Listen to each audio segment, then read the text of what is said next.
Les Britanniques sont aussi appelés aux urnes. Élections législatives anticipées. Le Premier ministre conservateur Boris Johnson espère en tirer une majorité pour faire passer son accord de Brexit. Et l'issue du scrutin est incertaine en raison notamment de la lassitude des Britanniques. Le Brexit ressemble à un bourbier et les promesses des politiques sont parfois jugées intenables.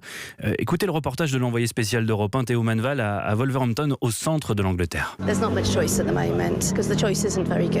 On ne peut pas dire qu'on ait le choix et que les candidats soient bons. Cette électrice résume à elle seule la lassitude largement partagée au moment d'aller voter ce matin. Lassitude devant les promesses mirobolantes du Labour pour se retraiter. 83 milliards de dépenses en plus chaque année. J'ai dit à ma petite fille, n'écris pas au Père Noël. Écris à Corbyn, parce qu'il veut dépenser plus que tout ce que le Père Noël pourra t'amener.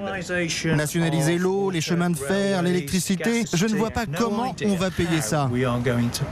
Et les conservateurs n'ont pas vraiment meilleure presse, à commencer par le Premier ministre Boris Johnson, réputé pour ses mensonges. Emma est notaire, elle est indécise.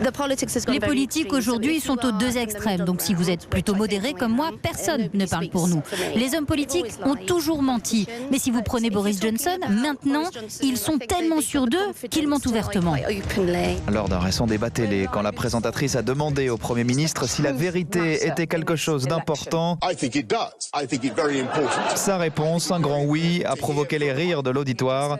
Bojo garde ce matin 10 points d'avance dans les sondages. Wolverhampton, Théo Manval, Europe.